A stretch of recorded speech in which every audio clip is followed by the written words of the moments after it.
Hey, how's it going? I wanted to talk a little bit about filters today for telescopes and for visual observation. I got a Dobsonian reflector, and filters come in two sizes. You got a 2-inch filter that screws on the back of a 2-inch eyepiece, or you have a 1.25-inch filter that will screw on the back of a threaded 1.25-inch eyepiece. And what filters do is, they serve different purposes. Some filters, like say a moon filter, will kind of dim down the brightness of the moon so you can look at it and it's not like blinding you. Other filters for say nebulas are they kind of like block certain wavelengths of light, like the oxygen filter. It'll almost like dim the background of the sky, so it kind of seems like it's enhancing the object that you're looking at, but it's not really like enhancing it. It just kind of makes it pop a little more. There's light pollution filters. If you live in a city, those can help. I have a UHC filter, ultra high contrast filter, can help with light pollution. And so I wanted to kind of go over some of my filters that I have today.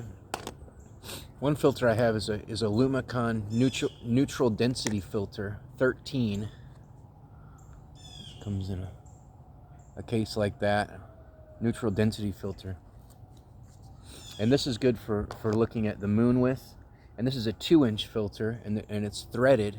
There's threads on here. This is a ND13 filter. And so actually, you know what? This is the only filter that won't thread on the back of this eyepiece. Will it?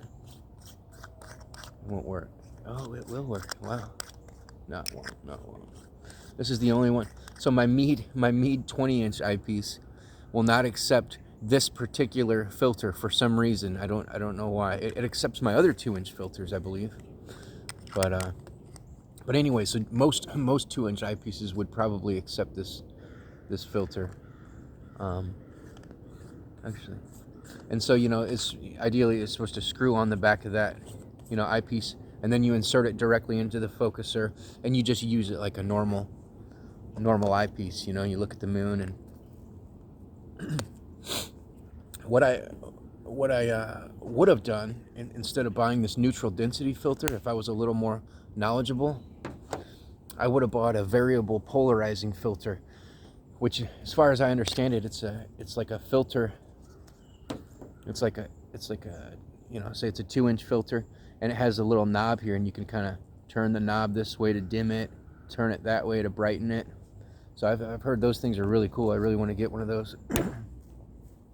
And also, when you're buying filters, typically the 2-inch ones are more expensive because they're bigger, and the 1.25-inch ones are a little bit cheaper.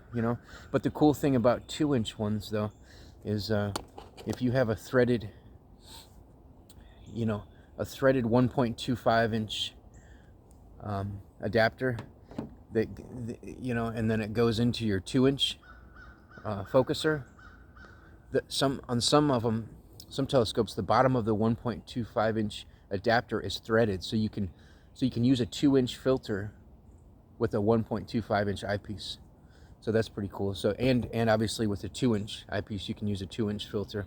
So it's probably better to have 2-inch filters, But 1.25-inch filters work the same.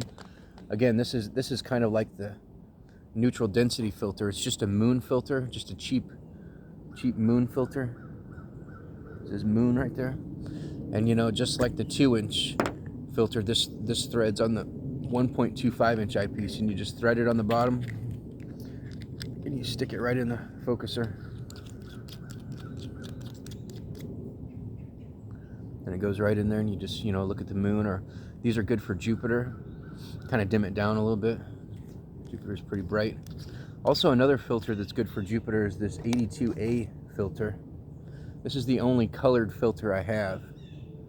It's a High Point Scientific 82A filter, and it helps with Jupiter. It helps kind of tone it down and brings out some of a little bit more of the cloud bands and the great red spot. It just gives it a little bit more contrast, a little bit more pop. You know, changes it up a little bit. Maybe you can see a little bit more detail. And the next filter I have is a Explore Scientific OIII filter, 2-inch.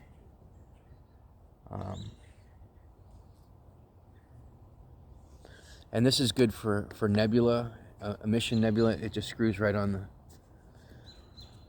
the, you know, you can, it's good for emission nebula, like, obviously like Orion, you know, and it kind of makes the stars look green, and it makes the cloud of dust and gas, like, gives it like a green color. All these make the stars, they make all the stars look green, you know, and it filters out some wavelengths, or lets in OIII, I guess. I don't really know, but it's sweet. It's sweet to just put this in a 2-inch, like, low power, wide field eyepiece, and just scan the Milky Way. And some stuff like the Veil Nebula, you won't even be able to see without that filter. And so I found stuff, you know, just scanning the sky with my Dobbs, slewing it around.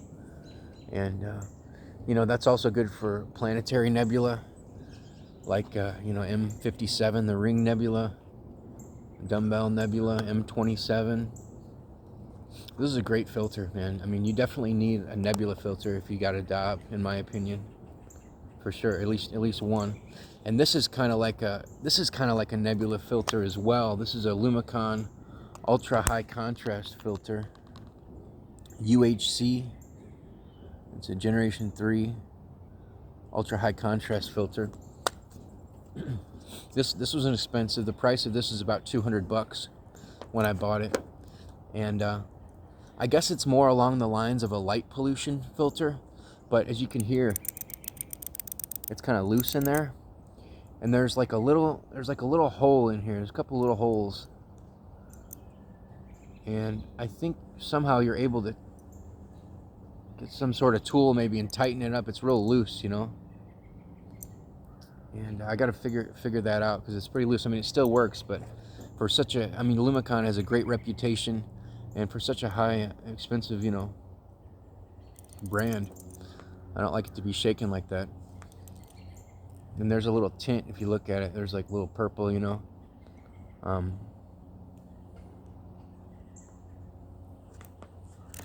But again, I honestly don't see a huge difference between these two filters, the OIII and the UHC filter. I mean, I use them both. I think the OIII might have like a slight edge, but I mean, I use them both for nebula and whatnot. You know, I do a lot of outreach. It helps to have, you know, 2 filters like that. But yeah, filters are great, and I wouldn't look at the moon without a filter, and a lot of nebula are really enhanced with filters.